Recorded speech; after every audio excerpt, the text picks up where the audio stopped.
사람들에게 사랑받으려고 애쓸수록 하나님에게서는 멀어집니다. 이 말이 불편하십니까? 그렇다면 지금까지 너무 오래, 너무 깊이 남의 표정만 보고 살아오신 것입니다. 누가 나를 좋아하는지, 누가 나를 싫어하는지, 내가 이 말을 하면 저 사람이 서운해하지는 않을지, 내가 거절하면 관계가 깨지지는 않을지, 이 걱정 속에 평생을 묶여 살아온 사람에게는 오늘 이 말이 칼처럼 들릴 것입니다. 그러나 들어야 합니다. 아프더라도 들어야 합니다. 왜냐하면 많은 사람들이 축복을 구하면서도 정작 축복이 머무를 자리를 스스로 망가뜨리고 있기 때문입니다. 사람을 기쁘게 하려는 삶은 겉으로는 선해 보입니다. 겸손해 보입니다. 배려 깊어 보입니다. 그러나 그 속을 들여다보면 전혀 다른 얼굴이 숨어 있습니다. 두려움입니다.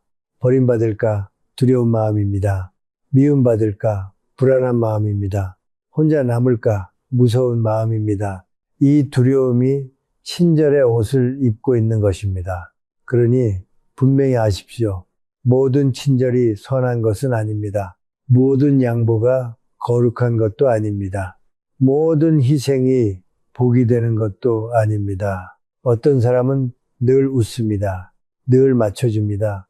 늘 괜찮다고 말합니다. 그러나 그 웃음 뒤에는 눌린 분노가 쌓여 있습니다. 그 괜찮다는 말 뒤에는 무너진 자존심이 숨어 있습니다. 그 배려 뒤에는 인정받고 싶은 굶주림이 달라붙어 있습니다. 그리고 그 굶주림은 결국 사람을 병들게 합니다. 몸을 병들게 하고 마음을 병들게 하고 관계를 병들게 하고 믿음까지 병들게 합니다. 왜 그렇습니까? 하나님은 사람의 비위를 맞추는 자를 축복하시는 분이 아니기 때문입니다. 하나님은 진실한 자를 보십니다. 깨끗한 중심을 보십니다. 사람의 눈치를 보며 자신을 지워버리는 사람은 결국 하나님이 주신 자기 자리까지 잃어버립니다. 생각해 보십시오. 당신은 정말 착한 사람입니까? 아니면 거절하지 못하는 사람입니까? 당신은 정말 사랑이 많은 사람입니까? 아니면 미움받는 것이 무서운 사람입니까? 당신은 정말 평화를 만드는 사람입니까? 아니면 갈등을 감당할 용기가 없는 사람입니까? 이 차이는 작아 보이지만 인생 전체를 갈라놓습니다. 겉으로 보기에는 비슷합니다. 둘 다 조용합니다. 둘 다 부드럽습니다. 둘 다 남에게 상처를 주고 싶어 하지 않습니다. 그러나 한 사람은 중심이 있는 사람입니다. 다른 한 사람은 중심이 없는 사람입니다. 한 사람은 사랑으로 침묵합니다.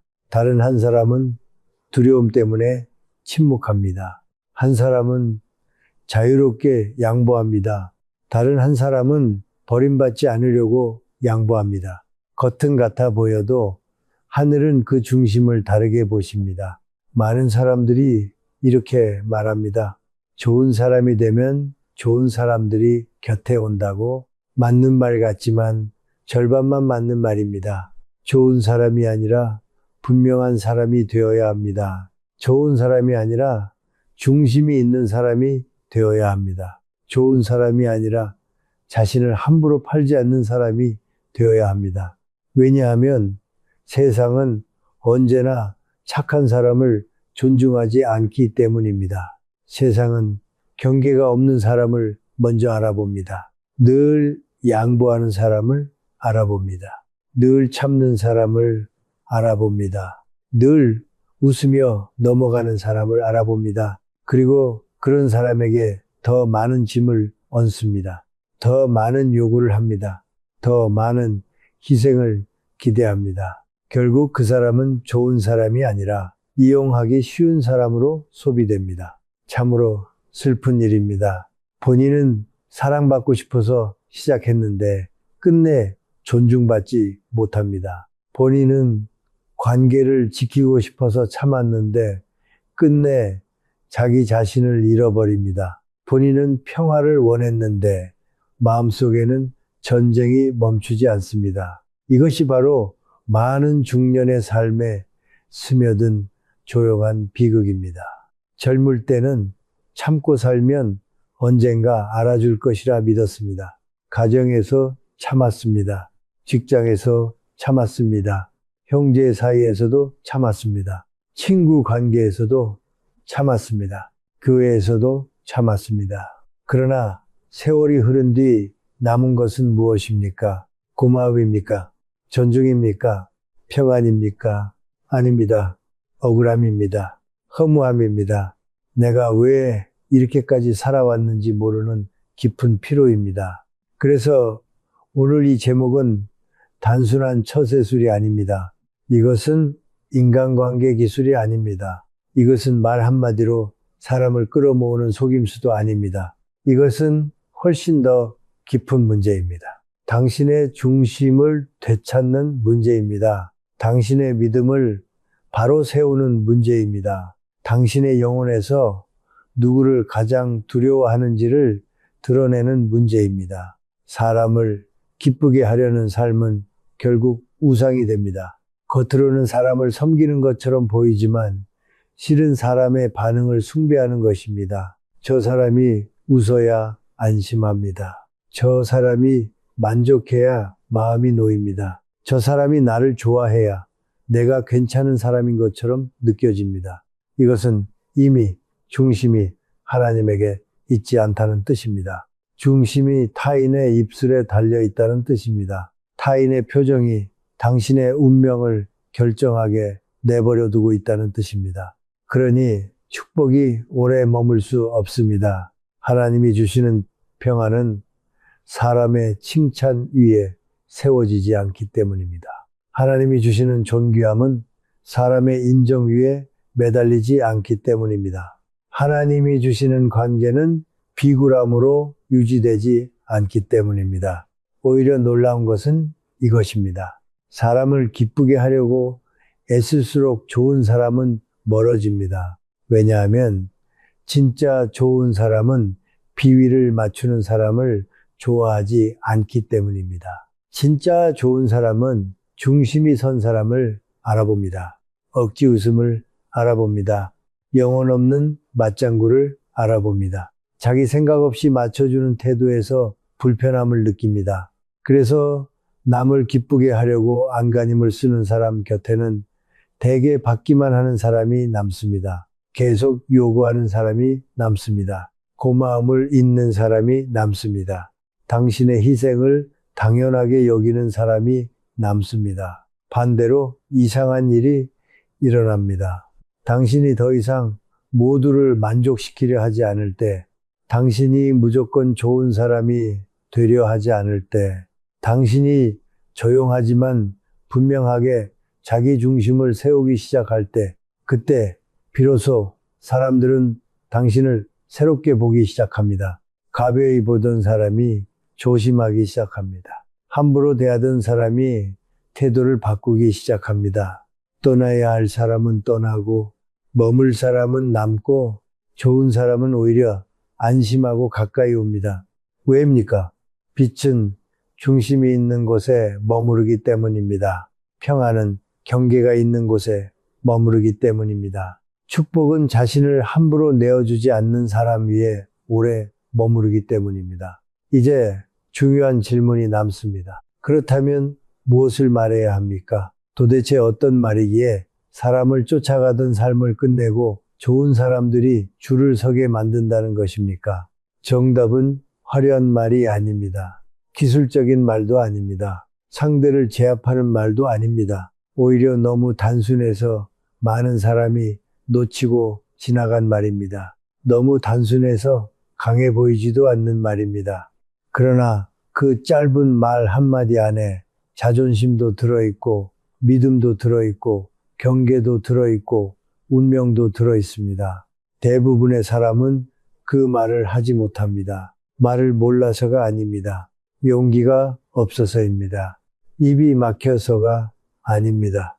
평생 길들여진 두려움이 그 말을 삼켜버리기 때문입니다. 좋은 사람이어야 한다는 강박, 거절하면 나쁜 사람이라는 죄책감, 맞춰줘야 관계가 유지된다는 착각, 이 오래된 사슬이 목을 조르고 있기 때문입니다. 그러니 다음 이야기는 단지 말의 문제가 아닙니다. 왜 당신이 그 한마디를 하지 못했는지, 왜 당신은 늘 양보하면서도 마음이 편하지 않았는지, 왜 당신 곁에는 좋은 사람보다 무거운 사람들만 남게 되었는지, 그 더 깊은 상처를 먼저 보아야 합니다. 바로 거기에 당신 인생의 진짜 막힘이 숨어 있기 때문입니다. 많은 사람은 자신의 불행이 큰 사건에서 시작되었다고 생각합니다. 배신을 당해서 그렇다고 말합니다. 돈을 잃어서 그렇다고 말합니다. 자식이 변해서 그렇다고 말합니다. 세상이 냉정해서 그렇다고 말합니다. 물론 틀린 말은 아닙니다. 그러나 더 깊이 들어가 보면 진짜 고통은 언제나 같은 자리에서 시작됩니다. 나는 왜 늘 참고만 사는가? 나는 왜 늘 손해를 보고도 웃는가? 나는 왜 늘 상대를 이해해주다가 내 마음은 버려두는가? 바로 이 질문 앞에서 멈추어야 합니다. 겉으로는 괜찮아 보이는 사람이 있습니다. 말도 부드럽습니다. 예의도 있습니다. 웬만하면 부딪히지 않습니다. 누가 부탁하면 도와줍니다. 누가 무례하게 굴어도 크게 화내지 않습니다. 주변 사람들은 그런 사람을 보고 성격이 좋다고 말합니다. 인품이 있다고 말합니다. 신앙이 깊다고 말하기도 합니다. 그러나 그 사람의 밤은 다릅니다. 혼자 있으면 한숨이 나옵니다. 억울한 장면이 자꾸 떠오릅니다. 그때 왜 그 말을 못했는지, 왜 또 웃고 넘겼는지, 왜 또 괜찮다고 했는지 자기 자신이 답답해서 잠이 오지 않습니다. 낮에는 착한 사람으로 살았지만 밤에는 무너진 사람으로 남는 것입니다. 이것이 바로 많은 중년의 고통입니다. 상처는 밖에서 받았는데 그 상처를 안으로 삼켜버립니다. 분노는 올라오는데 그것을 죄처럼 느낍니다. 거절하고 싶은데 거절하면 사랑을 잃을까 두렵습니다. 아프다고 말하고 싶은데 약해 보일까봐 침묵합니다. 결국 삶 전체가 눌린 감정으로 가득 차게 됩니다. 이것이 쌓이면 사람은 겉으로 멀쩡해 보여도 속에서는 이미 오래전부터 무너지고 있었습니다. 왜 이렇게 됩니까? 이유는 단순합니다. 많은 사람이 사랑을 받는 법을 배운 것이 아니라 버림받지 않는 법을 배웠기 때문입니다. 존중받는 법을 배운 것이 아니라 미움받지 않는 법을 배웠기 때문입니다. 건강한 관계를 배운 것이 아니라 갈등을 피하는 법만 배웠기 때문입니다. 어릴 때부터 들은 말이 있습니다. 참아야 한다고 했습니다. 어른이 되면 이해해야 한다고 했습니다. 좋은 사람은 양보해야 한다고 했습니다. 가족이니까 넘어가야 한다고 했습니다. 형제니까 참아야 한다고 했습니다. 부모니까 이해해야 한다고 했습니다. 자식이니까 품어야 한다고 했습니다. 교회 다니는 사람이니까 더 부드러워야 한다고 했습니다. 이 말들이 전부 틀렸다는 것이 아닙니다. 그러나 이 말들이 잘못 들어가면 사람을 망가뜨립니다. 참아야 할 때와 끊어야 할 때를 구분하지 못하게 만듭니다. 품어야 할 사람과 거리를 두어야 할 사람을 구분하지 못하게 만듭니다. 결국 사랑이라는 이름으로 자기 파괴를 계속하게 만듭니다. 많은 사람이 자기 삶의 비극을 너무 늦게 알아차립니다. 처음에는 작은 부탁이었습니다. 처음에는 작은 무례였습니다. 처음에는 한 번쯤 참을 수 있는 일이었습니다. 그러나 한 번 참으면 두 번이 옵니다. 두 번 참으면 세 번이 옵니다. 세 번 참으면 이제 상대는 확신합니다. 이 사람은 거절하지 못하는 사람이라고, 이 사람은 밀어붙이면 받아주는 사람이라고, 이 사람은 상처를 받아도 관계를 깨지 못하는 사람이라고. 그 순간부터 관계의 질서가 바뀝니다. 사랑의 질서가 아니라 이용의 질서가 세워집니다. 존중의 질서가 아니라 눈치의 질서가 세워집니다. 그런데도 당사자는 그 사실을 인정하지 못합니다. 인정하면 너무 슬프기 때문입니다. 내가 믿었던 관계가 사실은 건강하지 않았다는 것을 인정해야 하기 때문입니다. 내가 오래 지켜온 사람이 나를 진심으로 존중하지 않았다는 것을 받아들여야 하기 때문입니다. 그래서 사람은 더 참습니다. 더 웃습니다. 더 베풉니다. 더 애씁니다. 혹시 내가 조금 더 잘하면 달라질까? 혹시 내가 조금 더 따뜻하면 돌아올까? 혹시 내가 조금 더 희생하면 상대도 언젠가 내 진심을 알아줄까? 이 기대가 사람을 가장 오래 붙잡습니다. 그러나 냉정하게 말씀드리겠습니다. 경계 없는 희생은 상대를 변화시키지 못합니다. 오히려 상대의 탐욕을 훈련시킵니다. 당신이 계속 참아주면 상대는 계속 넘습니다. 당신이 계속 덮어주면 상대는 계속 흐립니다. 당신이 계속 맞춰주면 상대는 계속 요구합니다. 이것이 인간의 약한 본성입니다. 그러니 당신이 지금까지 만난 사람들 중 유난히 당신을 힘들게 한 사람이 있다면 그 사람만 탓하기 전에 먼저 보아야 할 것이 있습니다. 나는 왜 그 사람 앞에서만 작아졌는가? 나는 왜 그 사람의 기분이 내 평안보다 중요했는가? 나는 왜 불편한데도 불편하다고 말하지 못했는가? 바로 여기에 당신 인생에 깊은 상처가 있습니다. 많은 중년은 나이가 들수록 외로움보다 더 무서운 것을 느낍니다. 존재가 가벼워지는 느낌입니다. 가족 안에서도 모임 안에서도 인간관계 안에서도 내 말의 무게가 사라지는 느낌입니다. 예전에는 내가 베푼 것이 사랑이라고 믿었습니다. 그런데 어느 날 돌아보니 나는 존중받는 사람이 아니라 편한 사람으로 취급받고 있었습니다. 의견을 묻는 척하지만 이미 결론은 정해져 있습니다. 부탁하는 척하지만 사실상 강요입니다. 감사하는 척하지만 다음 요구를 위한 예고일 뿐입니다. 이런 관계 속에 오래 머물면 사람의 영혼은 점점 말라갑니다. 특히 신앙이 있는 사람일수록 이 지점에서 더 혼란스러워집니다. 나는 믿는 사람이니 더 참아야 하지 않을까? 나는 사랑해야 하니 더 양보해야 하지 않을까? 나는 용서해야 하니 이 정도는 넘겨야 하지 않을까? 이 생각이 잘못 쓰이면 아주 위험합니다. 왜냐하면 참아야 할 죄와 끊어야 할 죄를 구분하지 못하게 만들기 때문입니다. 사랑은 악을 키워주는 것이 아닙니다. 용서는 경계를 지우는 것이 아닙니다. 온유함은 무력함이 아닙니다. 하나님은 당신에게 중심 없는 순종을 원하시는 분이 아닙니다. 진실 없는 평화를 원하시는 분도 아닙니다. 그런데도 많은 사람은 자기 두려움을 신앙으로 포장합니다. 실은 거절이 무서운 것입니다. 실은 혼자가 될까 두려운 것입니다. 실은 나쁜 사람이라는 말을 듣고 싶지 않은 것입니다. 그런데 그것을 사랑이라고 부릅니다. 그것을 믿음이라고 부릅니다. 그것을 인내라고 부릅니다. 이것이 영혼을 가장 오래 속이는 방식입니다. 생각해 보십시오. 당신은 정말 용서한 것입니까? 아니면 관계가 끊길 용기가 없어서 묻어둔 것입니까? 당신은 정말 사랑한 것입니까? 아니면 떠날 사람이 무서워 붙잡고 있었던 것입니까? 당신은 정말 겸손한 것입니까? 아니면 내 목소리를 낼 힘을 오래전부터 잃어버린 것입니까?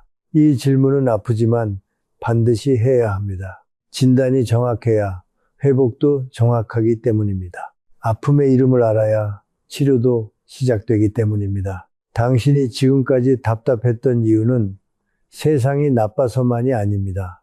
운이 없어서만도 아닙니다. 사람을 잘못 만나서만도 아닙니다. 더 근본적인 이유는 당신 안에 오래된 두려움이 자리 잡고 있었기 때문입니다. 그 두려움은 늘 속삭였습니다. 참아야 안전하다고, 맞춰줘야 버려지지 않는다고, 내 감정을 드러내면 관계가 끝난다고. 이 작은 속삭임이 수십 년 동안 당신의 선택을 지배해 왔습니다. 그래서 당신은 늘 남을 먼저 살폈고, 늘 분위기를 먼저 읽었고, 늘 자기 마음은 나중으로 미뤘습니다. 겉으로는 성숙해 보였을지 모릅니다. 그러나 속으로는 늘 허기졌습니다. 누가 나를 알아주기를 바랐습니다.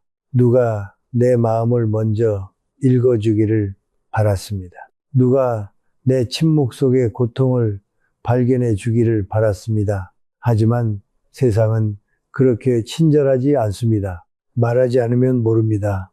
선을 긋지 않으면 넘어옵니다. 멈추라고 하지 않으면 계속 다가옵니다. 당신이 스스로를 지키지 않으면 아무도 당신 대신 당신을 지켜주지 않습니다. 바로 그래서 지금 많은 사람들이 무너지는 것입니다. 돈이 없어서만이 아닙니다. 건강이 약해져서만이 아닙니다. 자식이 말을 안 들어서만도 아닙니다.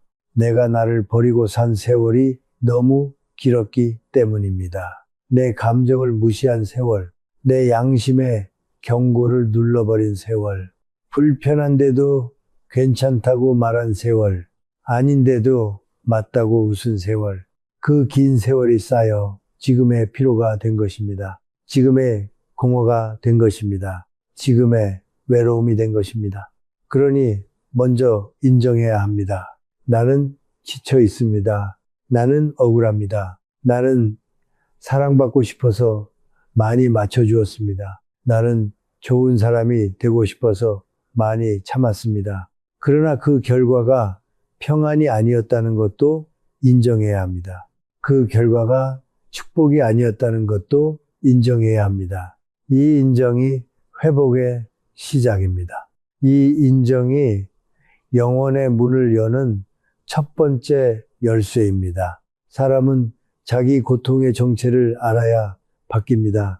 내가 왜 늘 같은 사람에게 흔들리는지, 왜 같은 종류의 무례에 침묵하는지, 왜 부탁을 거절한 뒤에도 죄책감에 시달리는지, 왜 칭찬보다 눈치를 더 민감하게 읽는지, 왜 좋은 사람으로 보이는 것에 이토록 집착하는지, 이 모든 것의 뿌리를 보아야 합니다. 그리고 그 뿌리에는 거의 언제나 한 가지가 있습니다. 조건부 사랑에 길들여진 마음입니다. 잘해야 사랑받는다고 믿었던 마음입니다. 실망시키면 버려질 것이라 믿었던 마음입니다. 순종해야 안전하다고 믿었던 마음입니다. 그 마음이 나이가 들어서도 그대로 남아 당신을 계속 사람의 눈치 앞에 묶어두고 있는 것입니다. 그러므로 당신의 문제는 성격이 약해서가 아닙니다. 의지가 없어서도 아닙니다. 오래된 상처가 아직 끝나지 않았기 때문입니다. 그 상처가 당신 입을 막고 당신 척추를 굽히고 당신 영혼을 흔들고 있는 것입니다. 문제는 사람들만이 아닙니다. 문제는 그 사람들 앞에서 무너지는 당신 안에 오래된 두려움입니다. 그리고 다음 단계는 바로 그것을 뿌리째 뒤집는 일입니다. 어떻게 해야 그 두려움이 더 이상 당신을 지배하지 못하게 되는지, 그 원리는 생각보다 훨씬 깊은 곳에 숨어 있습니다. 인생은 이상합니다. 사람을 붙잡으려 할수록 멀어지고 나를 바로 세울수록 오히려 바른 인연이 다가옵니다. 왜 이런 일이 일어납니까? 많은 사람은 이것을 운이라고 부릅니다. 타고난 복이라고 말합니다. 사주가 좋다고 말하기도 합니다. 그러나 더 깊이 들어가 보면은 그 중심에는 하나의 원리가 있습니다. 내가 무엇을 믿고 있는가? 내가 누구 앞에서 살고 있는가? 내 마음의 방향이 어디를 향하고 있는가? 이것이 결국 사람을 부르고 기회를 부르고 관계를 부르고 삶의 질서를 부릅니다. 김영석 교수는 오래도록 인간의 삶을 말해왔습니다. 사람은 무엇을 소유했는가로 완성되지 않는다고, 어떤 마음으로 살았는가에 따라 인생의 높이가 달라진다고. 행복은 밖에서 밀려오는 것이 아니라 내면에서 자라나는 힘과 관계가 있다고. 이 말은 단순한 교훈이 아닙니다. 삶을 오래 산 사람이 마지막에 붙잡은 핵심입니다. 결국 사람의 운명은 밖의 사건보다 안의 중심에서 먼저 결정된다는 뜻입니다. 여기서 많은 사람이 오해합니다. 좋은 일이 생기려면 먼저 좋은 사람이 내 곁에 와야 한다고, 나를 알아주는 사람이 먼저 나타나야 내가 편안해질 수 있다고. 그러나 순서는 늘 반대입니다. 내가 먼저 바뀌어야 합니다. 내가 먼저 내면의 질서를 세워야 합니다. 내가 먼저 하나님 앞에서 흔들리지 않는 마음을 가져야 합니다. 그래야 그에 맞는 사람과 현실이 들어오기 시작합니다. 이 원리를 모르는 사람은 늘 박만 바꾸려 합니다. 저 사람이 달라지기만을 기다립니다. 가족이 바뀌기를 바랍니다. 자식이 철들기를 바랍니다. 배우자가 눈치채기를 바랍니다. 친구가 고마워하기를 바랍니다. 교회 사람이 나를 이해해 주기를 바랍니다. 그러나 아무리 기다려도 달라지지 않는 이유가 있습니다. 내 안의 기준은 그대로인데 밖의 결과만 바꾸려 하기 때문입니다. 씨앗은 그대로인데 열매만 바꾸려 하는 것입니다. 뿌리는 그대로인데 향기만 바꾸려 하는 것입니다. 이것이 안 되는 이유입니다. 사람은 자기가 믿는 방식대로 사람을 끌어당깁니다. 내가 무의식 깊은 곳에서 나는 참아야 사랑받는다고 믿으면 이상하게도 계속 참게 만드는 관계가 들어옵니다. 나는 맞춰줘야 안전하다고 믿으면 계속 맞춰주기를 요구하는 사람이 들어옵니다. 나는 거절하면 버려진다고 믿으면 거절하지 못하게 만드는 상황이 반복됩니다. 이것이 신비처럼 보이지만 사실은 매우 정확한 질서입니다. 당신의 말보다 당신의 믿음이 먼저 작동하기 때문입니다. 당신의 표정보다 당신의 중심이 먼저 신호를 보내기 때문입니다. 그래서 말 한마디가 중요하다는 것입니다. 그 한마디는 기술이 아니라 선언입니다. 사람을 조종하는 문장이 아니라 내 영혼의 자리를 바로잡는 문장입니다. 내가 더 이상 사람의 평가를 먹고 사는 존재가 아니라는 선언입니다. 내 평화는 타인의 만족에 달려있지 않다는 선언입니다. 내 삶의 주인은 사람의 표정이 아니라 하나님이라는 선언입니다. 이 선언이 바로 서는 순간 사람은 전과 다른 기운을 갖게 됩니다. 말투가 달라집니다. 눈빛이 달라집니다. 침묵의 무게가 달라집니다. 같은 말을 해도 울림이 달라집니다. 왜냐하면 말의 힘은 단어에서 나오는 것이 아니라 중심에서 나오기 때문입니다. 많은 사람이 끌어당김을 오해합니다. 좋은 것만 상상하면 다 이루어진다고 가볍게 생각합니다. 마음속으로 원하면 우주가 가져다 준다고 쉽게 말합니다. 그러나 그렇게 가벼운 문제가 아닙니다.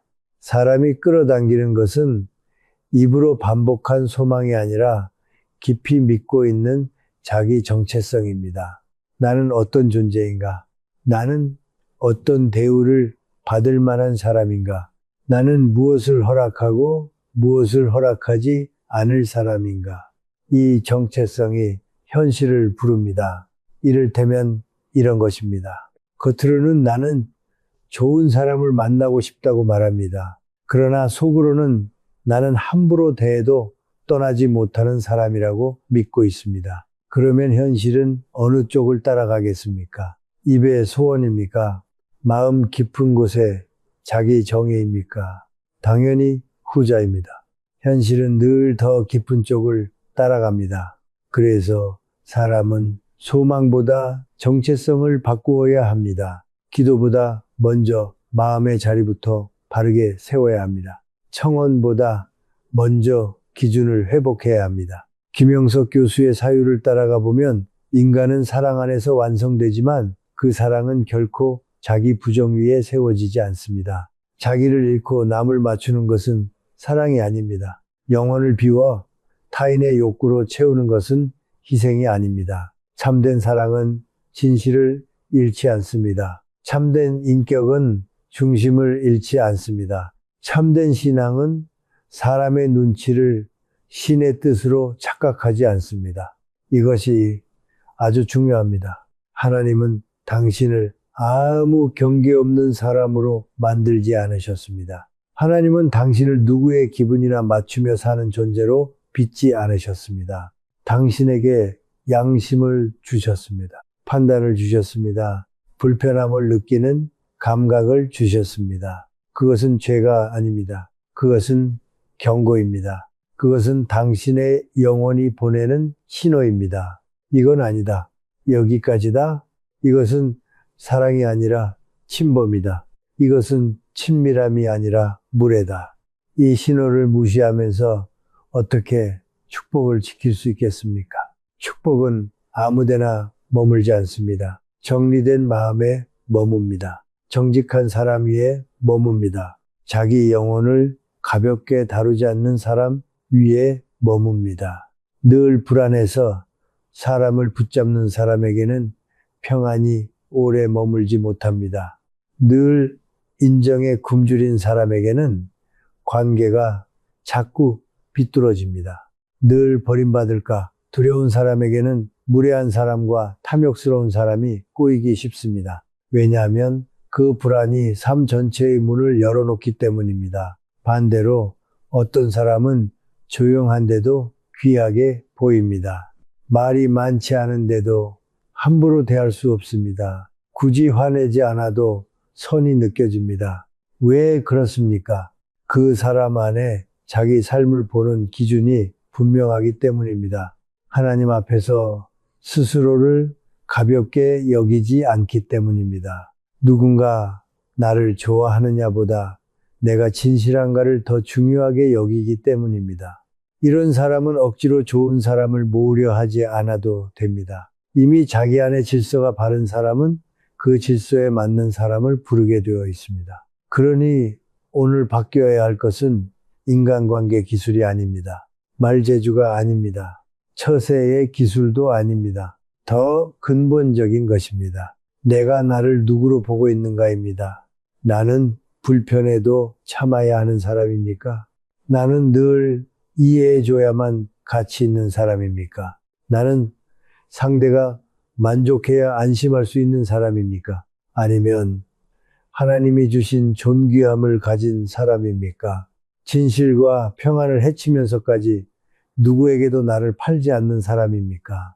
바로 여기서 인생의 방향이 갈립니다. 내가 나를 어떻게 정의하는지가 기도의 방향을 바꾸고, 기도의 방향이 선택을 바꾸고, 선택이 습관을 바꾸고, 습관이 관계를 바꾸고, 관계가 결국 운명을 바꿉니다. 그래서 말 한마디가 중요하다는 것입니다. 그 말은 상황을 바꾸기 전에 먼저 나를 바꿉니다. 나를 바꾸고 나면 이상하리만큼 관계의 풍경이 달라집니다. 떠나야 할 사람은 이유 없이 멀어지고, 머물 사람은 조용히 남고, 좋은 사람은 억지 없이 가까워집니다.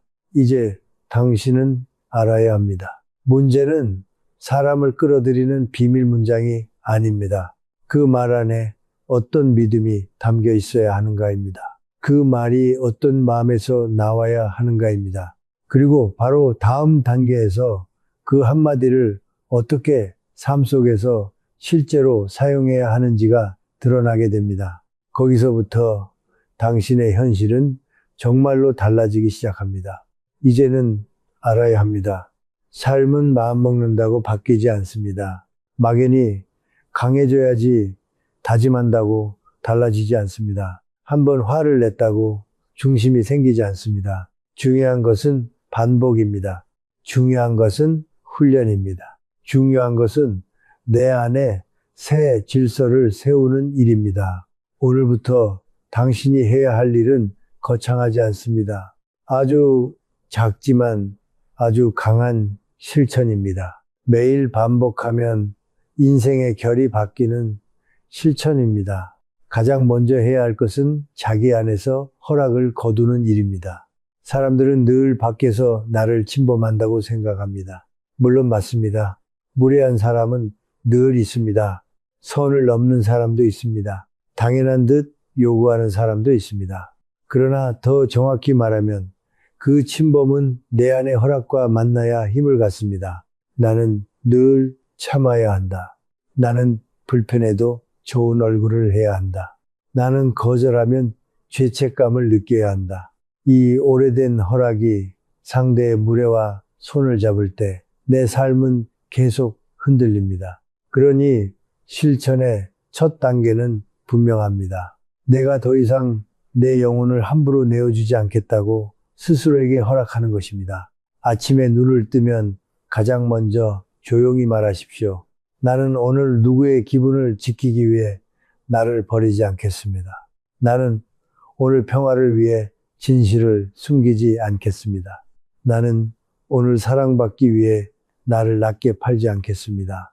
이 말을 소리내어 천천히 반복하십시오. 한 번 말하고 지나가지 마십시오. 3번 말하십시오. 5번 말하십시오. 말이 마음에 닿을 때까지 반복하십시오. 처음에는 어색할 것입니다. 처음에는 거짓말처럼 느껴질 것입니다. 그러나 괜찮습니다. 오래된 두려움은 하루아침에 사라지지 않습니다. 그러나 새로운 선언은 반복될수록 내면의 바닥으로 내려갑니다. 그리고 어느 순간 당신의 반응보다 먼저 기준이 움직이기 시작합니다. 2번째는 침묵을 바꾸는 일입니다. 많은 사람은 침묵이 미덕이라고 생각합니다. 말하지 않는 것이 성숙이라고 생각합니다. 그러나 모든 침묵이 지혜로운 것은 아닙니다. 어떤 침묵은 두려움입니다. 어떤 침묵은 자기 배신입니다.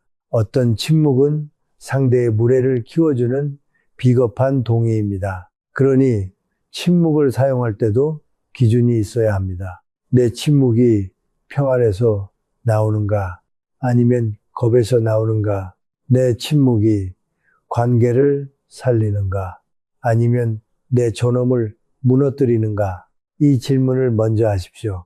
그리고 겁에서 나온 침묵이라면 이제는 그 침묵을 끊어야 합니다. 그때 필요한 것이 바로 그 한마디입니다. 길지 않습니다. 화려하지도 않습니다. 상대를 찌르지도 않습니다. 그러나 중심이 담기면 아주 강합니다. 그 말은 이것입니다. 저는 그렇게까지는 하지 않겠습니다. 이 말이 왜 중요합니까? 이 안에는 설명도 있고 경계도 있고 품위도 있습니다. 상대를 모욕하지 않습니다. 그러나 나를 지웁지도 않습니다. 관계를 끊자고 위협하지 않습니다. 그러나 함부로 들어오지 못하게 선을 긋습니다.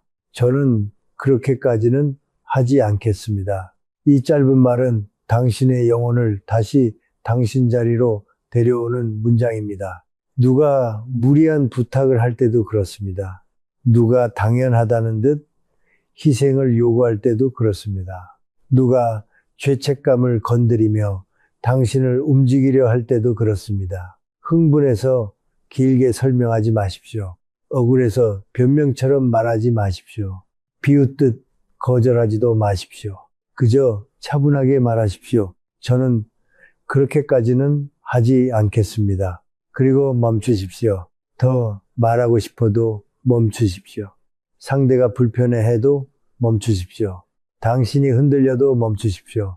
바로 그 침묵 속에서 새로운 질서가 세워집니다. 3번째는 몸의 반응을 다스리는 일입니다.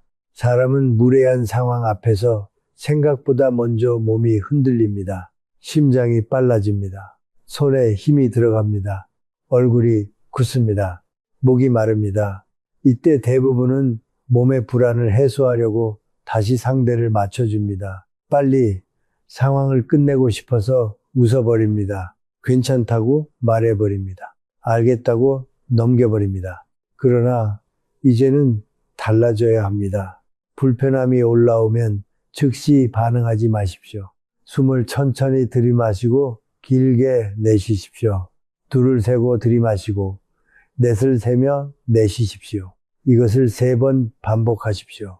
몸이 먼저 진정되면 마음도 따라옵니다. 마음이 따라오면 말도 흔들리지 않게 됩니다.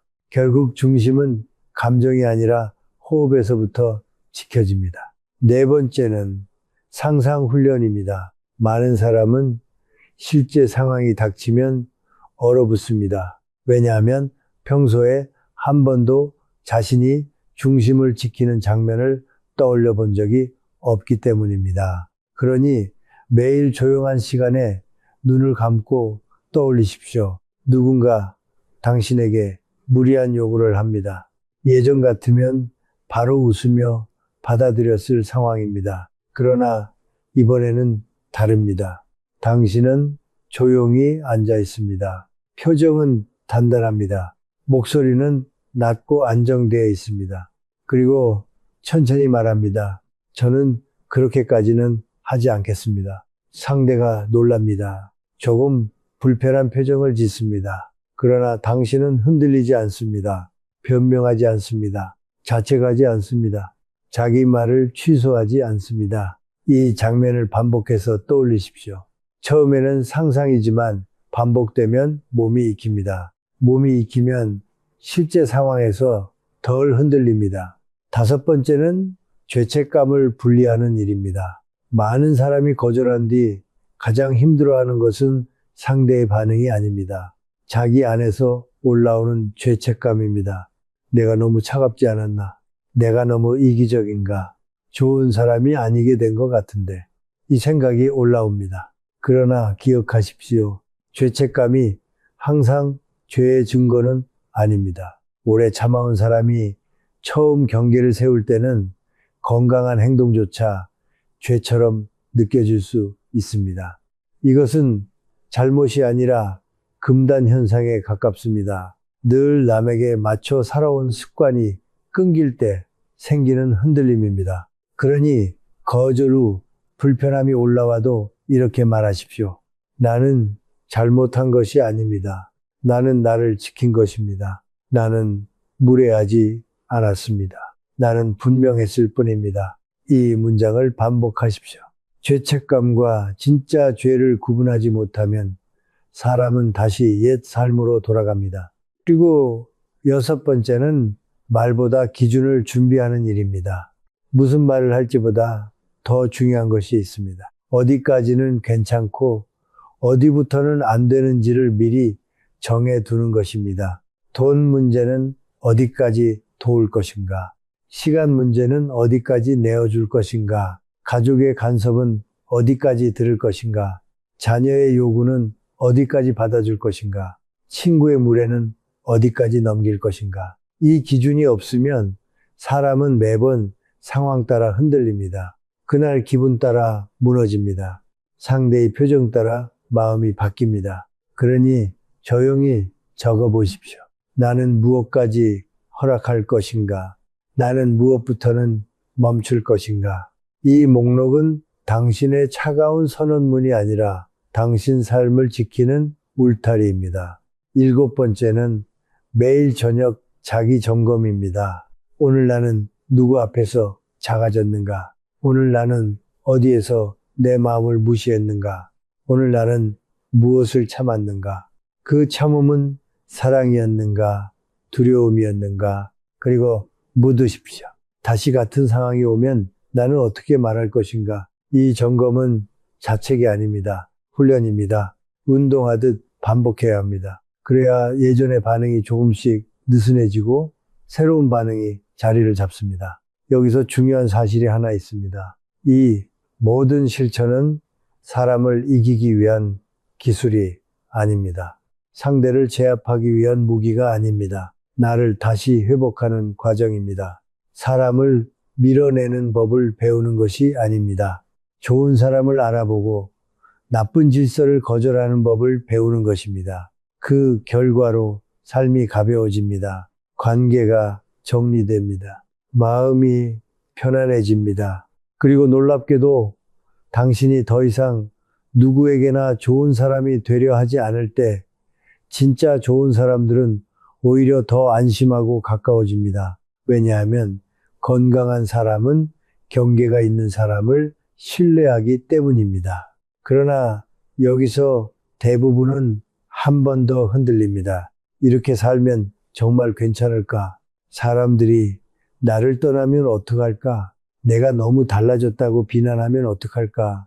바로 그 두려움이 마지막 문 앞에서 당신을 붙잡습니다. 그래서 다음에 반드시 넘어야 할 것이 있습니다. 경계를 세운 뒤 찾아오는 불안, 변화 앞에서 들려오는 오래된 의심, 그리고 다시 예전으로 돌아가고 싶게 만드는 내면의 저항입니다. 진짜 싸움은 바로 거기서 시작됩니다. 이쯤 되면 많은 사람이 흔들리기 시작합니다. 머리로는 압니다. 이제는 바뀌어야 한다는 것을 압니다. 계속 이렇게 살면 안 된다는 것도 압니다. 그런데 이상하게도 막상 바꾸려 하면 마음이 무거워집니다. 갑자기 두려워집니다. 괜히 불안해집니다. 내가 너무 심한 것은 아닐까? 내가 너무 차가워지는 것은 아닐까? 이렇게 살면 정말 사람들이 떠나지 않을까? 바로 여기서 대부분 다시 돌아갑니다. 예전의 말투로 돌아갑니다. 예전의 미소로 돌아갑니다. 예전의 참음으로 돌아갑니다. 왜입니까? 사람은 새로운 삶이 싫어서가 아니라 익숙한 고통이 더 안전하게 느껴지기 때문입니다. 이것이 저항입니다. 이것이 내면의 반발입니다. 이것이 오래된 삶이 마지막으로 버티는 방식입니다. 당신이 지금까지 수십 년 동안 남을 먼저 살피며 살아왔다면 이제 와서 나를 지키는 일은 낯설 수밖에 없습니다. 낯설면 불안합니다. 불안하면 사람은 익숙한 곳으로 도망칩니다. 비록 그 익숙한 곳이 나를 갉아먹던 자리일지라도 사람은 거기로 돌아가고 싶어집니다. 그러니 지금 당신 안에 흔들림이 있다면 이상한 일이 아닙니다.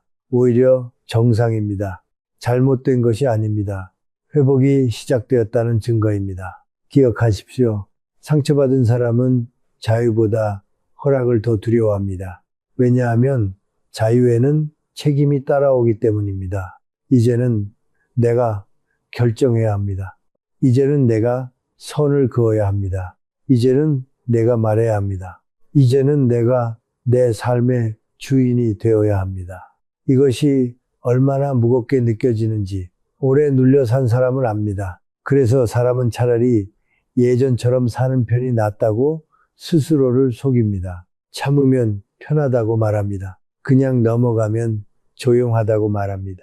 이번 한 번만 더 맞춰주자고 말합니다. 그러나 당신도 알고 있습니다. 그 한 번은 절대 한 번으로 끝나지 않았습니다. 늘 다음이 있었습니다. 늘 더 큰 요구가 있었습니다. 늘 더 깊은 피로가 남았습니다. 내면의 저항은 대개 세 가지 얼굴로 나타납니다. 첫째는 두려움입니다. 사람들이 나를 싫어할까봐 두렵습니다. 둘째는 죄책감입니다. 내가 나쁜 사람이 된 것 같아서 괴롭습니다. 셋째는 자기 의심입니다. 내가 이럴 자격이 있나? 내가 너무 예민한 것은 아닐까? 내가 과민하게 반응하는 것은 아닐까? 이 세 가지가 차례로 때로는 동시에 밀려옵니다. 그리고 사람은 다시 자기 감정보다 상대 기분을 더 중요하게 여기기 시작합니다.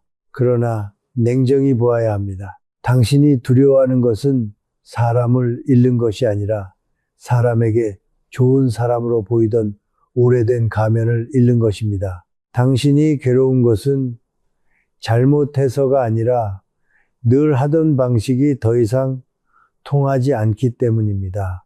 당신이 흔들리는 것은 틀린 길에 들어섰기 때문이 아니라 처음으로 바른 길에 발을 디뎠기 때문입니다. 김영석 교수의 삶과 사유를 떠올려 보십시오. 인간은 나이가 들수록 더 자유로워져야 합니다. 더 진실해져야 합니다. 더 본질로 돌아가야 합니다. 젊을 때는 눈치로 살 수 있습니다. 체면으로 버틸 수도 있습니다. 남의 기대를 내 사명처럼 착각할 수도 있습니다. 그러나 세월이 흐를수록 분명해져야 합니다. 무엇이 진짜이고 무엇이 가짜인지, 무엇이 사랑이고 무엇이 집착인지, 무엇이 배려이고 무엇이 자기 소멸인지, 무엇이 믿음이고 무엇이 두려움인지 이 구분이 선명해져야 합니다. 그런데 많은 사람은 반대로 갑니다. 나이가 들수록 더 눈치를 봅니다. 나이가 들수록 더 버림받는 것을 무서워합니다. 나이가 들수록 더 고독을 견디지 못해 원치 않는 관계에 매달립니다. 이것이 노년을 피곤하게 만드는 결정적인 이유입니다. 당신 안에 작은 목소리가 이렇게 말할 것입니다. 그래도 가족인데 너무 선을 긋는 것은 아닌가? 그래도 오래 본 사람인데 조금 더 참아야 하는 것 아닌가? 그래도 믿는 사람인데 더 품어야 하는 것 아닌가? 이 말들은 얼핏 따뜻해 보입니다. 그러나 상황에 따라 이 말들은 당신을 다시 무너뜨리는 독이 됩니다. 가족이라는 이유로 모든 침범을 허락할 수는 없습니다. 오래 보았다는 이유로 무례를 정당화할 수는 없습니다.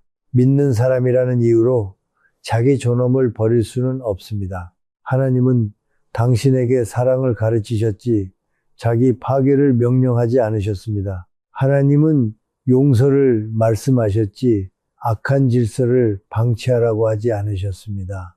하나님은 겸손을 말씀하셨지 당신 영혼을 값싸게 내어주라고 하지 않으셨습니다. 여기서 반드시 기억해야 할 것이 있습니다. 불편함은 죄가 아닙니다. 거절도 죄가 아닙니다. 거리두기도 죄가 아닙니다. 당신을 지키는 일은 차가움이 아닙니다. 오히려 그것은 질서를 회복하는 일입니다. 사랑은 질서 안에서만 오래갑니다. 질서 없는 관계는 처음에는 따뜻해 보여도 결국 서로를 망가뜨립니다. 한 사람은 계속 침범하고 한 사람은 계속 참습니다. 한 사람은 더 당연하게 여기고 한 사람은 더 조용히 무너집니다. 이 관계를 사랑이라고 부르면 안 됩니다. 이것은 왜곡된 의존입니다. 이것은 병든 평화입니다. 그래서 당신은 이제 저항과 싸우는 법을 배워야 합니다. 첫 번째는 흔들려도 취소하지 않는 것입니다. 한번 선을 그었는데 마음이 불편하다고 바로 다시 사과하지 마십시오. 내가 괜히 그랬나 싶다고 곧바로 물러서지 마십시오. 상대가 서운한 표정을 짓는다고 기준을 바꾸지 마십시오. 처음에는 많이 흔들릴 것입니다. 당연합니다. 오래된 삶의 방식이 무너지기 시작하면 마음은 큰 소음을 냅니다. 그러나 그 소음이 진실은 아닙니다. 그것은 변화 앞에서 오래된 습관이 내는 비명일 뿐입니다. 두 번째는 감정과 판단을 분리하는 것입니다. 불안하다고 해서 내가 틀린 것은 아닙니다. 죄책감이 든다고 해서 내가 죄를 지은 것도 아닙니다. 외롭다고 해서 내가 잘못된 선택을 한 것도 아닙니다. 감정은 지나갑니다. 그러나 원칙은 남습니다. 오늘의 불편함 때문에 내일의 존엄을 팔지 마십시오. 지금의 외로움 때문에 평생의 질서를 무너뜨리지 마십시오. 잠깐의 죄책감 때문에 다시 무례한 관계 속으로 들어가지 마십시오. 세 번째는 작은 성공을 기억하는 것입니다. 당신이 처음으로 무리한 부탁에 휘둘리지 않았던 순간이 있을 것입니다. 예전 같으면 억지로 받아들였을 일을 이번에는 조용히 멈춘 순간이 있을 것입니다. 그 장면을 잊지 마십시오. 그것은 아주 작은 일이 아닙니다. 그것은 당신 인생의 방향이 바뀌고 있다는 증거입니다. 사람은 큰 결심으로 바뀌지 않습니다. 작은 승리를 반복해서 자기 것으로 만들 때 바뀝니다. 오늘 한번 덜 흔들렸다면 그것을 기억하십시오. 오늘 한번 덜 변명했다면 그것을 기억하십시오. 오늘 한번 나를 먼저 존중했다면 그것을 기억하십시오. 그 한 번이 다음 한 번을 만들고 그 다음 한 번이 결국 새로운 인생을 만듭니다. 네 번째는 혼자 남는 상상을 두려움의 끝까지 밀어보는 것입니다. 많은 사람이 사실 이것 때문에 무너집니다. 이렇게 하다가 다 떠나면 어떡하지? 정말 혼자가 되면 어떡하지? 그러나 정직하게 물어보아야 합니다. 지금 당신 곁에 있는 사람들이 정말 당신을 존중하는 사람들입니까? 아니면 당신의 침묵과 희생에 익숙해진 사람들입니까? 떠날 사람이라면 무엇 때문에 떠나는 것입니까? 당신이 나빠져서 떠나는 것입니까? 아니면 더 이상 이용할 수 없어서 떠나는 것입니까? 이 질문 앞에 서면 많은 것이 분명해집니다. 모든 관계를 지키는 것이 축복은 아닙니다. 떠나야 할 사람이 떠나는 것은 손실이 아니라 정리일 수 있습니다. 비어야 채워집니다. 흐려진 자리가 비워져야 맑은 인연이 들어옵니다. 다섯 번째는 하나님 앞에서 다시 묻는 것입니다. 나는 누구를 두려워하고 있는가? 사람입니까? 분위기입니까? 평판입니까? 아니면 하나님입니까? 이 질문은 깊습니다. 사람을 지나치게 의식하는 삶은 결국 사람을 더 크게 만드는 삶입니다. 사람의 반응이 하나님의 뜻보다 더 무겁게 느껴지는 삶입니다. 그러나 믿음은 방향을 바꾸는 것입니다. 사람의 표정에서 시선을 거두고 진실과 양심 앞으로 돌아오는 것입니다. 하나님이 주신 평안은 늘 진실 위에 옵니다. 거짓 미소 위에 오지 않습니다. 억지 순종 위에 오지 않습니다. 자기 부정 위에 오래 머물지 않습니다. 그러니 오늘 당신이 느끼는 이 불안은 끝이 아닙니다. 문턱입니다. 지나가야 할 문입니다. 넘어야 할 고비입니다. 이 고비를 넘지 못하면 사람은 다시 예전의 삶으로 돌아갑니다. 그러나 이 고비를 넘으면 놀라운 일이 일어납니다. 남의 눈치를 보며 살던 사람이 자기 눈빛을 되찾습니다. 늘 미안해하던 사람이 조용한 당당함을 갖게 됩니다. 누구에게나 좋은 사람으로 남으려던 사람이 마침내 자기 인생에는 좋은 사람이 되기 시작합니다. 중요한 것은 완벽하게 해내는 것이 아닙니다. 한 번도 흔들리지 않는 것이 아닙니다. 흔들려도 다시 돌아오는 것입니다. 불안해도 원칙을 붙드는 것입니다. 죄책감이 올라와도 취소하지 않는 것입니다. 이것이 쌓이면 내면의 저항은 점점 힘을 잃습니다. 그리고 어느 날 당신은 알게 됩니다. 예전에는 나를 흔들던 말이 더 이상 크게 들리지 않는다는 것을, 예전에는 나를 무너뜨리던 표정이 더 이상 결정적이지 않다는 것을, 예전에는 숨 막히던 관계가 이제는 분명하게 보인다는 것을, 그때 비로소 사람은 새 사람이 됩니다. 억지로 센 사람이 아니라 조용히 단단한 사람이 됩니다. 냉정한 사람이 아니라 중심이 있는 사람이 됩니다. 모두를 만족시키는 사람이 아니라 자기 영혼을 배반하지 않는 사람이 됩니다. 그리고 바로 그때 당신은 더 이상 예전의 당신으로 돌아갈 수 없게 됩니다. 왜냐하면 그 다음에는 당신이 누구였는지가 아니라 앞으로 어떤 존재로 살아가야 하는지가 완전히 달라지기 때문입니다. 이제 당신은 예전의 사람이 아닙니다. 아직 완벽하지 않을 수는 있습니다.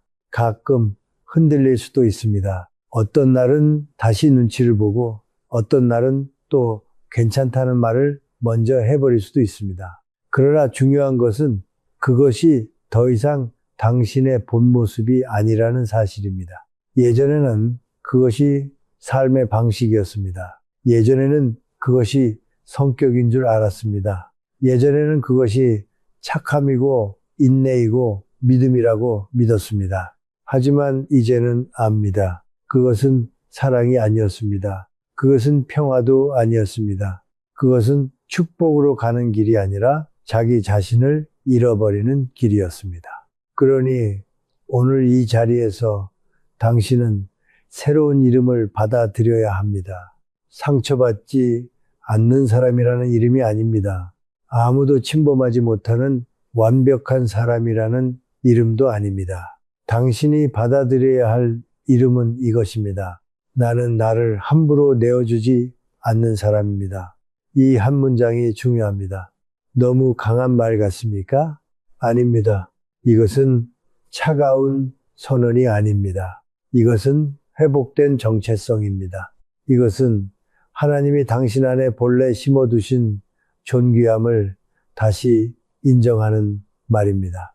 지금까지 당신은 너무 오래 타인의 반응으로 자기를 정의해 왔습니다. 누가 웃어주면 안심했습니다. 누가 서운해하면 바로 흔들렸습니다. 누가 침묵하면 내가 잘못한 것 같았습니다. 누가 멀어지면 내가 부족한 사람처럼 느껴졌습니다. 그래서 당신의 자화상은 늘 남의 손에 들려 있었습니다. 당신이 누구인지는 당신이 결정한 것이 아니라 주변 사람의 표정이 결정했습니다. 이것이 얼마나 위험한 삶입니까? 이렇게 살면 내 영혼의 주인이 내가 아닙니다. 내 중심의 열쇠를 타인에게 넘겨준 삶입니다. 그러니 이제는 돌려받아야 합니다. 내 감정의 열쇠를 돌려받아야 합니다. 내 평안의 기준을 돌려받아야 합니다. 내 존재의 해석권을 돌려받아야 합니다. 많은 사람은 나이 들수록 자신을 잃지 말아야 한다고 말합니다. 맞는 말입니다. 그러나 그것은 단순히 취미를 갖고 건강을 챙기고 친구를 만나라는 수준의 말이 아닙니다. 더 본질적인 뜻이 있습니다. 나이 들수록 더 분명해져야 합니다. 나는 무엇을 허락하고 무엇을 허락하지 않을 사람인가? 나는 누구 앞에서 흔들리고 누구 앞에서는 고요한가? 나는 사람의 인정 없이도 스스로를 귀하게 여길 수 있는가? 이 질문에 예라고 답할 수 있을 때 비로소 사람은 늙는 것이 아니라 깊어집니다. 세월에 밀리는 것이 아니라 세월 위에 서게 됩니다. 김영석 교수의 사유를 따라가면 인간은 사랑을 통해 성숙하지만 그 사랑은 언제나 인격을 세우는 방향으로 가야 합니다. 인격을 무너뜨리는 사랑은 사랑이 아닙니다. 자기를 지우는 관계는 미덕이 아닙니다. 자기 영혼을 배반하면서 지키는 평화는 거짓입니다. 그러니 이제 당신은 더 이상 모두에게 좋은 사람으로 남는 것을 목표로 삼아서는 안 됩니다. 그 목표는 너무 낮습니다. 그 목표는 너무 위험합니다. 그 목표는 당신을 다시 소모시킬 것입니다. 이제는 목표가 달라져야 합니다. 나는 진실한 사람이 되겠습니다. 나는 분별 있는 사람이 되겠습니다. 나는 사랑하되 무너지지 않는 사람이 되겠습니다. 나는 부드럽되 흐려지지 않는 사람이 되겠습니다. 나는 믿음이 있으되 사람의 눈치에 끌려다니지 않는 사람이 되겠습니다. 이것이 새로운 정체성입니다. 당신은 이제 관계 안에서 역할을 바꾸어야 합니다. 예전에는 늘 맞추는 사람이었습니다. 늘 분위기를 정리하는 사람이었습니다. 늘 참는 쪽이었습니다. 늘 먼저 사과하는 쪽이었습니다. 늘 상대의 기분을 먼저 해석하는 사람이었습니다. 그러나 이제는 그렇게 살 수 없습니다. 이제 당신은 분위기의 희생양이 아니라 기준을 가진 사람이 되어야 합니다. 이제 당신은 관계를 억지로 유지하는 사람이 아니라 관계의 질을 분별하는 사람이 되어야 합니다. 이제 당신은 침묵으로 버티는 사람이 아니라 필요한 때에는 조용히 선을 긋는 사람이 되어야 합니다. 이 변화는 겉으로는 작아 보여도 존재 전체를 바꿉니다. 당신의 걸음이 달라집니다.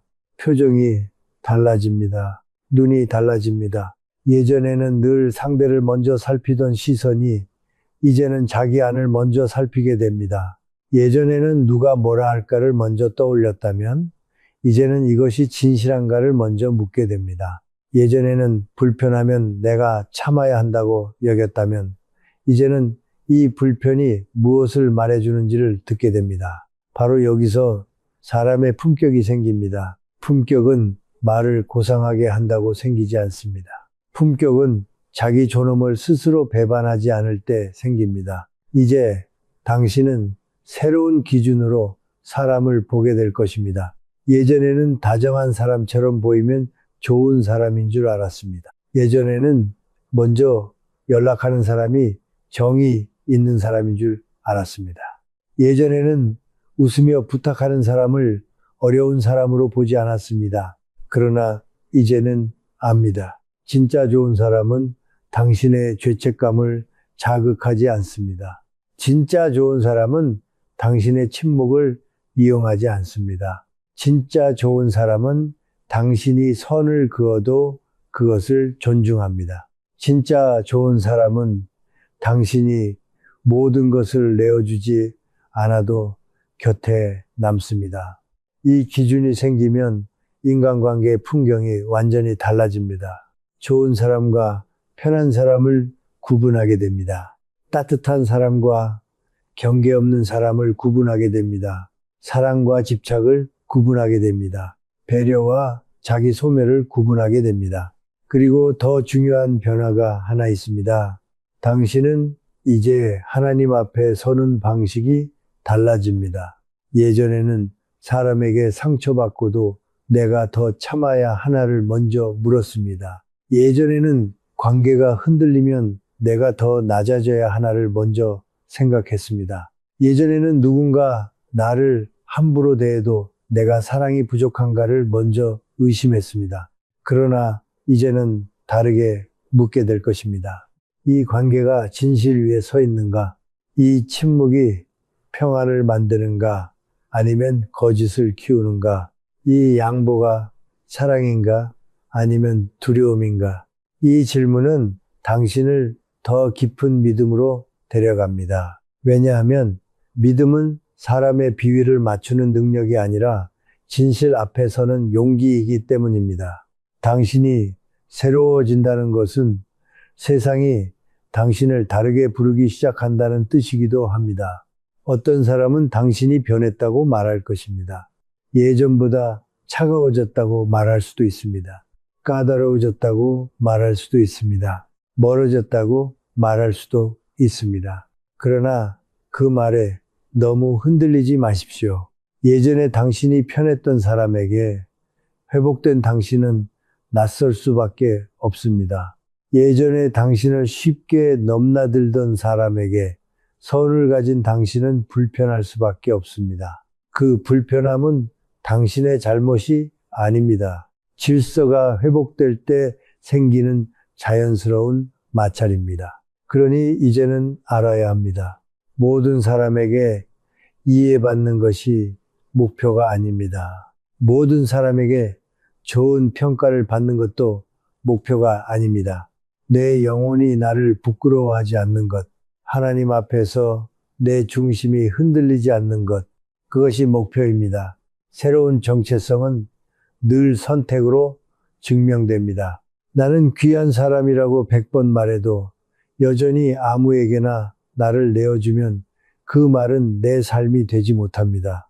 나는 존엄한 사람이라고 1000번 다짐해도 여전히 죄책감 때문에 원치 않는 관계를 붙잡으면 그 정체성은 자리 잡지 못합니다.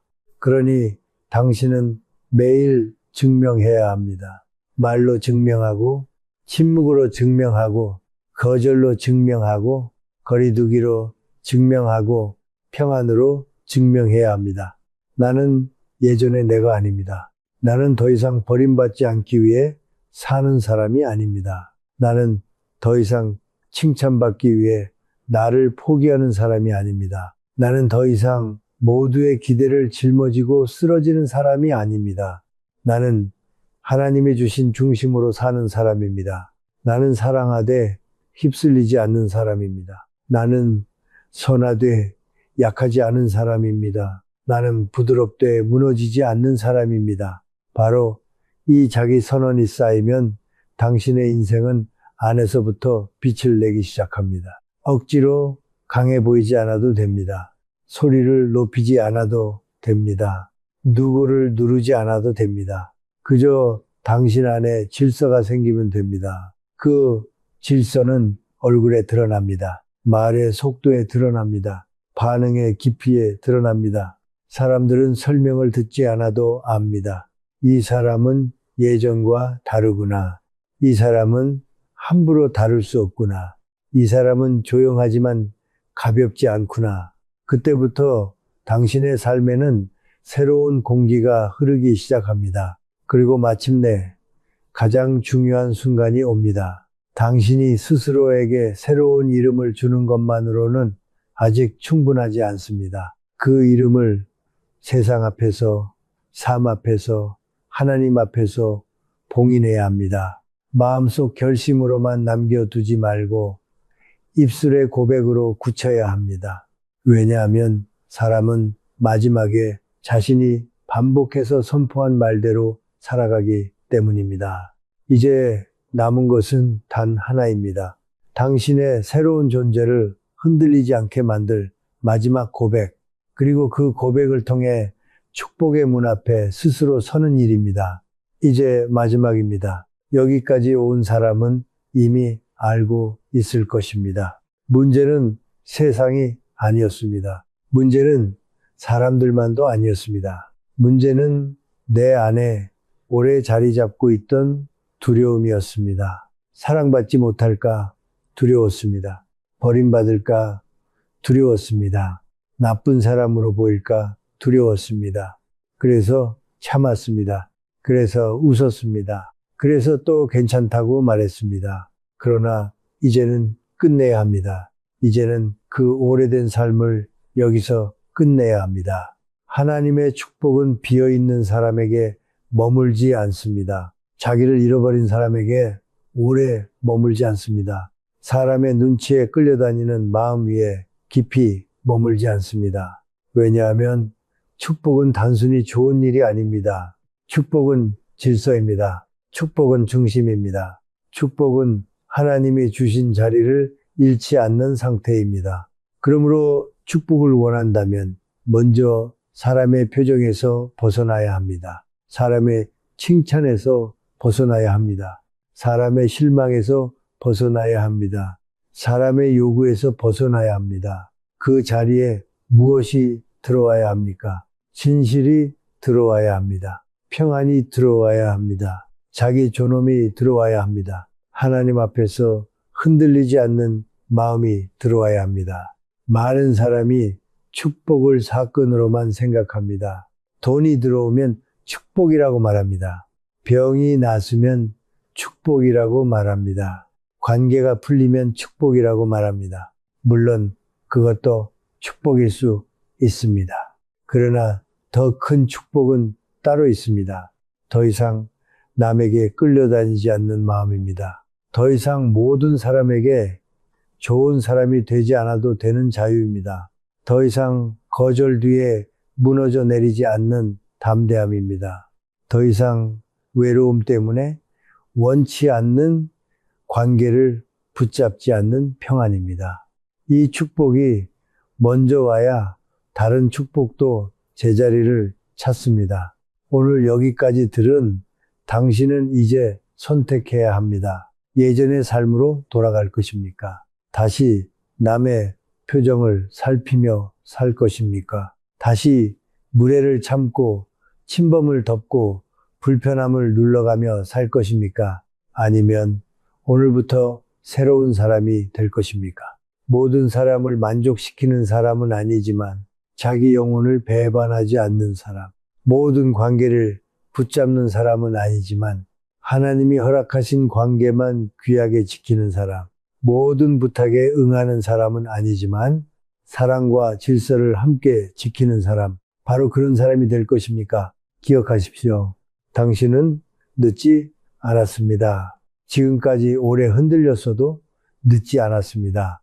지금까지 너무 많이 참고 살아왔어도 늦지 않았습니다. 지금까지 자신을 너무 싸게 내어주었어도 늦지 않았습니다. 오늘 깨달았다면 오늘이 시작입니다.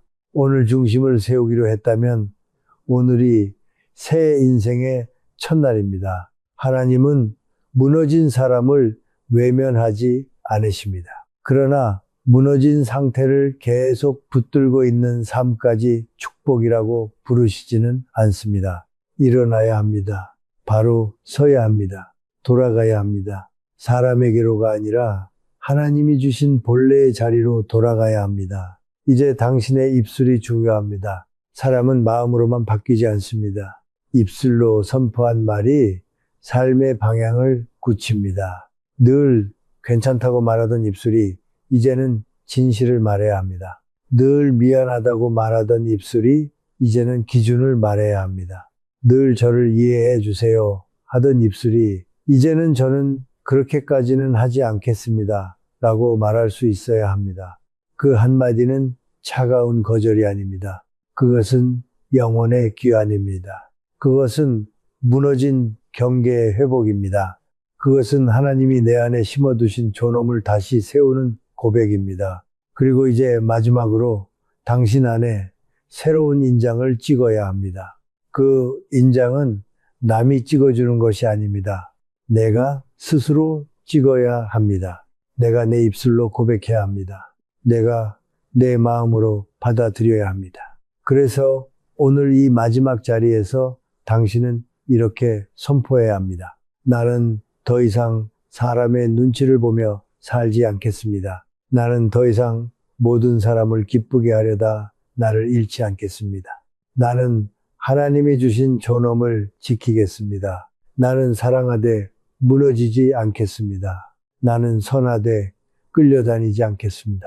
나는 진실 안에서 평안을 누리겠습니다. 이 고백은 단순한 다짐이 아닙니다. 이것은 삶의 방향 전환입니다. 이것은 오래된 굴레를 끊는 선언입니다. 이것은 영혼의 계약서입니다. 이것은 두려움과의 결별입니다. 이것은 사람의 평가를 우상처럼 붙들던 삶과의 작별입니다. 오늘 이 고백이 진심으로 당신 안에 내려앉는다면 당신은 이전과 같은 사람으로 살 수 없게 될 것입니다. 예전처럼 쉽게 무너지지 않을 것입니다. 예전처럼 쉽게 끌려가지 않을 것입니다. 예전처럼 쉽게 죄책감에 삼켜지지 않을 것입니다. 왜냐하면 당신은 이제 알고 있기 때문입니다. 하나님의 축복은 나를 버리는 자에게 오는 것이 아니라 하나님이 주신 나를 바로 세우는 자에게 머문다는 것을 혹시 아직도 마음 한편이 떨립니까? 혹시 그래도 내가 이렇게 살아도 되나 두렵습니까? 괜찮습니다. 담대함은 처음부터 크게 오지 않습니다. 진실을 선택할 때 조금씩 자랍니다. 오늘 한번 중심을 지키고 내일 한 번 더 나를 배반하지 않고 모레 또 한 번 죄책감보다 진실을 붙들면 그렇게 당신 안의 사람은 자라납니다. 그렇게 당신의 영혼은 다시 허리를 답니다.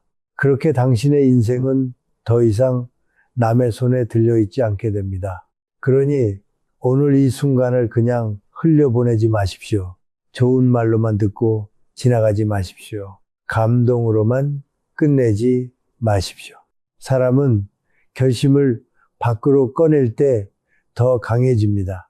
입술로 고백할 때 더 선명해집니다. 기록할 때 더 깊이 새겨집니다. 그래서 지금 이 자리에서 당신의 새로운 삶을 스스로 봉인하십시오. 댓글에 이 한 문장을 꼭 남기십시오. 나는 하나님이 주신 존엄을 지키며 살겠습니다. 이 문장은 단지 댓글이 아닙니다. 이것은 당신의 새 출발입니다. 이것은 사람의 눈치가 아니라 하나님의 질서 안에서 살겠다는 소명입니다.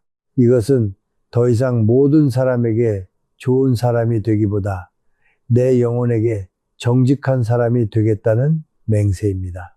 이것은 축복을 구걸하는 삶이 아니라 축복이 머물 수 있는 사람으로 바로 서겠다는 선언입니다. 오늘부터 잊지 마십시오. 떠나야 할 사람은 떠날 것입니다. 붙잡지 마십시오. 흐려질 관계는 흐려질 것입니다. 두려워하지 마십시오. 그러나 진짜 좋은 사람은 남습니다. 진짜 귀한 인연은 더 선명해집니다. 하나님이 허락하신 평안은 더 깊어집니다. 그리고 당신은 마침내 알게 될 것입니다. 남을 기쁘게 하려고 애쓰지 않았을 때 오히려 삶이 더 맑아지고 사람을 두려워하지 않았을 때 오히려 좋은 사람들이 가까워지고 나를 지켰을 때 비로소 하나님의 축복이 조용히 그러나 분명하게 내 삶에 머물기 시작한다는 것을 이제 돌아가지 마십시오. 예전의 삶으로 돌아가지 마십시오. 늘 참던 자리로 돌아가지 마십시오. 늘 웃으며 무너지던 자리로 돌아가지 마십시오. 오늘의 고백을 붙드십시오. 오늘의 중심을 붙드십시오. 오늘의 진실을 붙드십시오. 그리고 살아내십시오. 조용히, 단단히 흔들려도 다시 넘어져도 다시 사람에게서 답을 찾지 말고 하나님 앞에서 당신의 자리를 지키십시오. 그때 당신의 인생은 더 이상 불안으로 흔들리지 않을 것입니다. 그때 당신의 관계는 더 이상 억지로 유지되지 않을 것입니다. 그때 당신의 영혼은 비로소 평안을 알게 될 것입니다. 당신은 사랑받기 위해 자신을 버려야 하는 사람이 아닙니다. 당신은 축복받기 위해 사람에게 매달려야 하는 사람이 아닙니다. 당신은 하나님이 주신 중심으로 살아갈 사람입니다. 그 사실을 오늘 받아들이십시오. 그리고 오늘 선포하십시오. 나는 더 이상 나를 잃지 않겠습니다. 나는 더 이상 사람의 눈치를 내 운명으로 삼지 않겠습니다. 나는 하나님이 주신 존엄을 지키며 살겠습니다.